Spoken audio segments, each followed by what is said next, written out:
હું છું જલ્પા મહેતા અને આજે આપણો વિષય છે ગણિત. ધોરણ 8માં આપણે ચેપ્ટર 3 ચતુષ્કોણ વિશેની સમજ મેળવીશું. એ પહેલાં તમને કહી દઉં કે તમે અત્યાર સુધીમાં ઘણા બધા આકારો ભણેલા છો.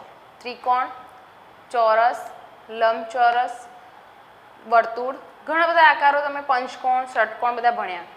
હવે એમાં પણ આપણે થોડુંક વધારે જોઈએ કે દરેક આકાર આવા જોવા મળતા નથી. આપણે આજુબાજુની લાઈફસ્ટાઈલમાં ઘણા બધા આકારો જોઈએ છીએ અને હવે તો જેમ જેમ ટેકનોલોજીનો ઉપયોગ વધ્યો છે તેમ તેમ બિલ્ડિંગ પણ તમને એના અલગ અલગ આકારની જોવા મળે છે. જેમ કે આપણે એમ કહીએ કે બિલ્ડિંગનો આવી રીતે પણ આકાર હોય છે, તો બિલ્ડિંગના પાયા શું આવી રીતે નાખેલા છે? ના, એવું હોતું નથી. બિલ્ડિંગના પાયા તો સ્ટ્રેટ જ હોય છે, પણ એને બહારથી ઘાટ એવો આપવામાં આવ્યો હોય છે. હવે એવા જુદા જુદા આકારો વિશેની માહિતી આપણે આજે મેળવવાની છે, જેમાં પહેલું છે સરળ વક્ર. સરળ વક્ર બધી બાજુઓ જ્યાં કોઈક ને કોઈક કનેક્ટેડ છે એ બંધ વક્ર છે. જેમ કે અહીંયા પહેલી અને બીજી આકૃતિ છે એ શું છે? સરળ વક્ર, જેને હું પેન્સિલ કે પેન ઉપાડ્યા વગર દોરી શકું છું. બરોબર, અહીંયા ખૂણા પણ પડે છે અને એની બાજુઓ પણ છે. તો આ બંને સરળ વક્ર પણ છે અને સરળ બંધ વક્ર પણ છે, ખુલ્લા નથી. પણ હવે હું એમ કહીશ કે અહીંયા હું શું કરી શકું છું? આ વક્ર છે તો ના, વચ્ચે શું છે? ખાલી લાઈન છે. કોઈ એક પર્ટિક્યુલર આકાર જોવા મળતો નથી કે નથી એની કોઈ બાજુ જોવા મળતી. બરોબર, એ રીતે આપણે જોવા જઈએ તો આપણી પાસે છે નવો શબ્દ આવે છે બહુકોણ. હવે બહુકોણ શું છે? આપણે જોઈએ તો ત્રિકોણમાં 3 ખૂણા અને 3 બાજુ, ચોરસમાં 4 ખૂણા અને 4 બાજુ, લંબચોરસમાં 4 ખૂણા અને 4 બાજુ, પંચકોણમાં 5 ખૂણા અને 5 બાજુ. બરોબર, તો આ બધા જ આપણા શું છે? બહુકોણ છે. જેમ આપણે બધા માણસો છીએ, દરેકના નામ અલગ અલગ છે, એ જ રીતે આ બધા કહેવાય તો બહુકોણ, પણ એને નામ અલગ આપેલા છે એની બાજુના આધારે. ત્રિકોણ, ચતુષ્કોણ, ચતુષ્કોણમાં 2 ચોરસ અને લંબચોરસ, પંચકોણ, ષટકોણ, સપ્તકોણમાં 7 બાજુ. આ રીતે અલગ અલગ પ્રકારના આપણે બહુકોણ જોઈએ છીએ અને એમાં વિકર્ણો પણ આપણે દોરી શકીએ છીએ. વિકર્ણો એટલે કે સામસામેના બિંદુને જોડતો રેખાખંડ. ચોરસ છે તો ચોરસ ABCDમાં AC અને BD આ બે વિકર્ણ જોવા મળે છે, જે ક્યાં છે? આકૃતિની અંદર, ચોરસની અંદર. હવે આપણે એમ જોવા જઈએ તો ત્રિકોણના ત્રણેય ખૂણાના માપનો સરવાળો કેટલો થાય છે? 180. બરોબર, ચોરસના ચારે ખૂણાના માપનો સરવાળો 360. એવી રીતે લંબચોરસમાં પણ ચારે ખૂણાનો સરવાળો 360. પણ અહીં આપણે એનાથી વિશેષ પંચકોણ, ષટકોણ, સપ્તકોણ વગેરેનું આપણે માહિતી મેળવીશું. એ પહેલાં તમને એમ કહું કે નિયમિત શબ્દ જ્યારે લાગે છે ત્યારે બાજુઓનું માપ કેવું થઈ જાય છે? એકદમ સરખું. જેમ કે હું અત્યારે દોરું 5 બાજુ છે તો આ પંચકોણ તો છે પણ નિયમિત નથી. નિયમિત શબ્દનો અર્થ એવો થાય કે દરેક બાજુઓનું માપ કેવું હોય? સરખું.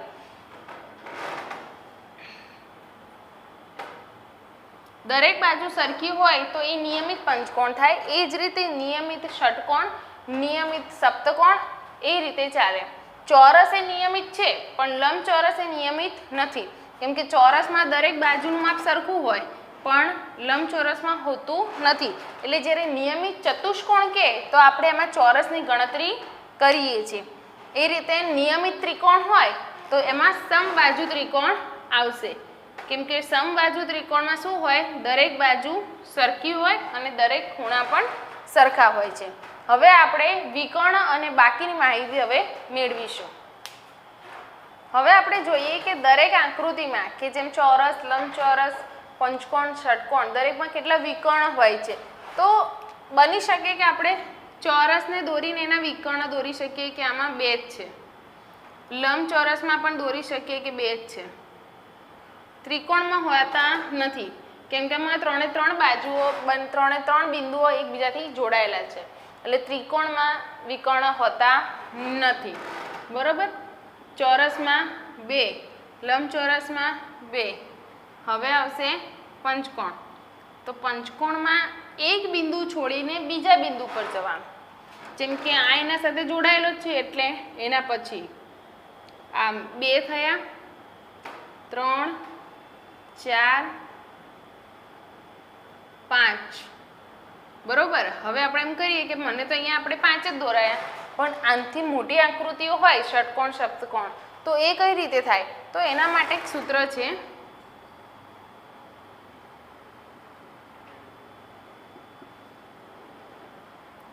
n × n-1/2 બરોબર. તો હવે અહીંયા જુઓ કે આપણે n શું મૂકવાનું છે? n આપણે અંક મૂકવાનો છે. ધારો કે ચતુષ્કોણ લઈએ છીએ તો ચતુષ્કોણની કેટલી બાજુ છે? 4. તો અહીંયા 4 મૂકી જ્યાં જ્યાં n છે ત્યાં આપણે શું મૂકવાના છે? 4. 4 માંથી 1 જાય તો 3/2. 2 દુ 4, 3 દુ 6 - 4 એટલે 2. તો અહીંયા 2 વિકર્ણ છે. એ રીતે આપણે પંચકોણમાં જોઈશું કે કદાચ જો આપણાથી અહીંયા દોરવાનું રહી જાય તો આપણે સૂત્રની મદદથી વિકર્ણની સંખ્યા શોધી શકીએ છીએ. 5 બાજુ હોય છે. 5 - 1/2 - 5. 5 માંથી 1 જાય તો 4/2 - 5. 2 દુ 4, 5 દુ 10 -5 એટલે 5. તો આમાં 5 વિકર્ણ હોય છે. આ રીતે જ્યારે 10 કોણ હોય એટલે કે એની કેટલી બાજુ હશે? 10. તો એ વખતે એ આકૃતિ દોરવા જવાય નહીં, કેમ કે 10 કોણ નિયમિત તમે દોરી શકતા નથી અને તમારા અભ્યાસક્રમમાં પણ આકૃતિ નથી પણ એનો દાખલા છે. તો અહીંયા n બરાબર શું મૂકવાનું? 10.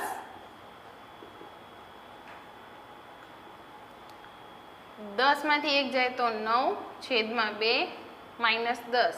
2 પંચા 10, 45 - 10 એટલે 35 વિકર્ણો હશે.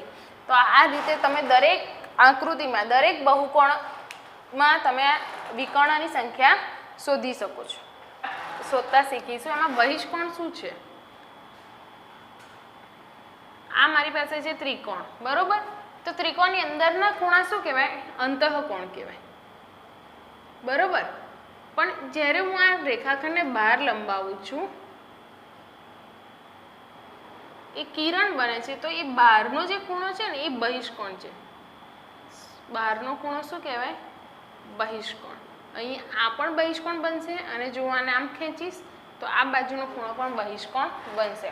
એ રીતે ત્રણેય ખૂણાના બીજા બહિષ્કોણ હોય છે. હવે એ બહિષ્કોણનું માપ કઈ રીતે શોધી શકાય? તો 360/n, જે n આપણી જેટલી બાજુઓ હોય એ. જેમ કે આપણે ચોરસ માટે જોઈએ તો ચોરસના બહિષ્કોણનું માપ શું થાય? 360 અને કેટલી બાજુ છે? 4. તો 9 ચોક 36, 0 નો 0. તો બહિષ્કોણનું માપ પણ કેવું થશે? 90. કઈ રીતે? તો દોરીને જોઈએ કે ચોરસ છે તો ચારે ખૂણા કેવા છે? કાટખૂણા છે. હવે હું કોઈનો એકનો પણ બહિષ્કોણ દોરીશ તો પણ આ 90 અંશ જ થશે ને. એવી રીતે આનો પણ બહિષ્કોણ દોરું છું તો આ પણ 90 અંશ. તો દરેક બહિષ્કોણના ખૂણાનું માપ 90 અંશ થશે. એ રીતે લંબચોરસમાં પણ 90 આવશે. પંચકોણમાં 360/5. 5 સીતા 35, 5 દુ 10. તો બહિષ્કોણનું માપ શું થશે? 72. એ જ રીતે ષટકોણમાં જોઈએ 360/6. 6 × 36, 0 નો 0. તો દરેક બહિષ્કોણનું માપ કેટલું હશે? 60. આ જ રીતે જોઈએ સપ્તકોણ.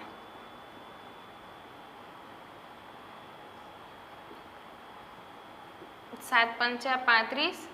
હવે અહીંયા જુઓ આગળ ભાગ ચાલતો નથી તો જ્યારે આપણે આગળ ભાગ નહીં ચાલે ત્યારે એ કે દશાંશમાં જવાબ આવશે. 7 પંચા 35, 1 0, 7 એકા 7. આ જુઓ અહીંયા છે ને પોઈન્ટમાં જવાબ આવતો રહે છે. તો સમથિંગ એવું સમજવાનું કે એ 51 પોઈન્ટ સમથિંગ એટલે એના પછીનો ખૂણો દર્શાવશે. એ પોતે 51 નથી અને 52 નથી, એના વચ્ચેનો ખૂણો છે. તો આ રીતે તમારે દરેક કોણના ખૂણાનું માપ શોધવાનું છે કે બહિષ્કોણનો ખૂણો કેવો હશે.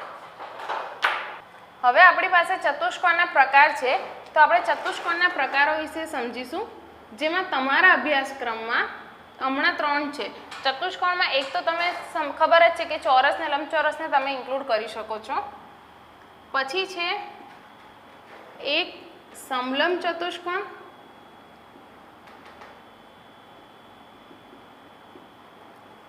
બીજું પતંગાકાર ચતુષ્કોણ અને ત્રીજું છે સમાંતર બાજુ ચતુષ્કોણ.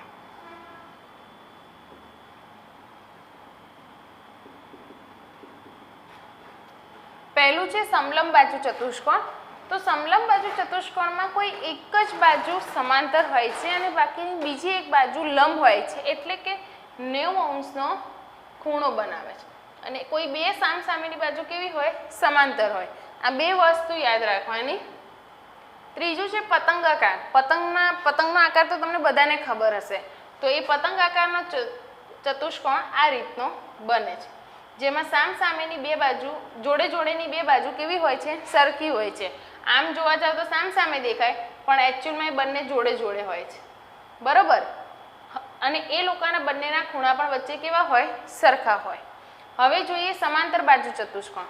તો સમાંતર બાજુ ચતુષ્કોણમાં બંને સામસામેની દરેક બાજુ કેવી હોય છે? એકબીજાને સમાંતર. સમાંતર બાજુ ચતુષ્કોણ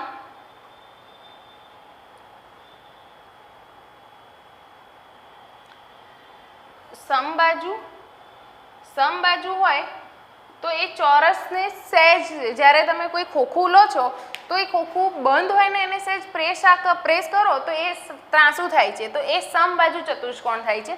જ્યારે લંબચોરસ ખોખું હોય ને એને તમે સહેજ વળાવો તો એ દિશા બંને બાજુ બદલે છે, તો એ સમાંતર બાજુ ચતુષ્કોણ છે. આ બંનેમાં ખાલી ફરક આટલો જ છે, જેમાં આ બંને સામસામેની લાઈન સમાંતર હોય છે અને આ બાજુની સામસામેની લાઈન સમાંતર હોય છે, બરોબર. હવે સમલંબ બાજુનો આકાર જોઈએ. આ બે લાઈન તમે જુઓ, માપ સરખું નથી પણ બંને એકબીજાને કેવી છે? સમાંતર છે. પ્લસ આ બાજુની સાઈડ અહીંયા 90 અંશના ખૂણે લંબ છે. તો આ છે આપણો સમલંબ બાજુ ચતુષ્કોણ. તો હવે આપણે એના ઉપરના દાખલા શીખીશું. હવે મિત્રો અહીંયા બંને સમાંતર બાજુ ચતુષ્કોણ આપ્યા છે અને એમાં એક ખૂણાનું માપ આપ્યું છે, બાકીના ખૂણાનું માપ શોધવાનું છે. જ્યારે આમાં એક વિકર્ણ આપ્યો છે અને એ વિકર્ણમાં 3 ખૂણાનું માપ આપણે શોધવાનું છે અને 2 ખૂણાનું માપ આપેલું છે. પહેલાં તો યાદ રાખવાનું કે પાસેના 2 ખૂણાનો માપનો સરવાળો 180 થાય. જેમ તમે ચોરસમાં પણ કરતા હતા, લંબચોરસમાં પણ કરતા હતા. અહીંયા 90 અને અહીંયા 90, તો આ બંનેનો સરવાળો 180. એવી રીતે અહીંયા પણ 90 અને અહીંયા 90, બંનેનો પાસેનો સરવાળો કેવો થાય? 180. અને બીજી એક ગુણધર્મ છે કે સામસામેના માપનો બંને સામસામેના ખૂણા કેવા હોય? સરખા હોય. તો અહીંયા હું જોઈશ કે અહીંયા એક ખૂણો આપણે નામ આપી રાખીએ, તો માપ ખૂણો જે C છે એ 100 છે, બરોબર. તો માપ ખૂણો એ પણ કેટલો થશે? 100. એટલે y બરાબર આપણને 100 મળે છે. કઈ રીતે? કેમ કે માપ ખૂણો A બરાબર માપ ખૂણો C, સામસામેના ખૂણા. હવે આવજો, 100 અને Z એ પાસેના ખૂણા છે અને 100 અને x પણ પાસેના ખૂણા છે. તો બે પાસેના ખૂણાના માપનો સરવાળો શું થાય? 180. 100 સામે જતા રહે એટલે માઇનસ થઈ જાય. 180 માઇનસ 100, તો માપ ખૂણો x બરાબર 80. તો માપ ખૂણો x 80 છે, તો સામેનો ખૂણો પણ કેટલો થશે? 80 જ થશે. એમ કે સામેનો માપ કેવા હોય છે? સરખા હોય છે. તો માપ ખૂણો x બરાબર માપ ખૂણો z. હવે આપણે બીજી બાજુ જોઈએ તો આપણને એક સમાંતર બાજુ ચતુષ્કોણમાં 2 ત્રિકોણ કરીને આપ્યા છે, એટલે કે એક વિકર્ણ દોરી 2 ત્રિકોણ પડ્યા છે. હવે અહીંયા આ એક આકાર બને છે, જેમાં અહીંનો જે છે ને એ તમને 40 આપે છે. તો આ ખૂણો જે 40નો છે તો આ યુગ્મ કોણ થયો? z છે, તો અહીંનો પણ ખૂણો કેવો થાય? 40. તો માપ ખૂણો x વત્તા અહીંયા શું થાય? 40 થાય. તો x વત્તા 40 આ ખૂણો અને આ ખૂણાનો સરવાળો 180 થવો જોઈએ. અહીંયા x વત્તા 40 છે અને અહીંયા શું છે 110 બરાબર 180. તો 110 વત્તા 40 એટલે 150 બરાબર 180. તો માપ ખૂણો x બરાબર 180 માઇનસ 150 માપ ખૂણો કેટલા રહેશે 30 અંશ. તો આ 30 છે તો આ પણ કેટલો રહેશે 30 કેમ કે આ બંને એકબીજાના કેવા છે યુગ્મ કોણ. અને આ 110 છે તો સામે જ પણ કેટલો હશે 110 કેમ કે સમાંતર બાજુ ચતુષ્કોણમાં સામસામેના ખૂણા સરખા હોય છે. તો આ રીતે આપણે સમાંતર બાજુ ચતુષ્કોણમાં દાખલામાં આપેલા ખૂણાનું શોધી શકીએ છીએ.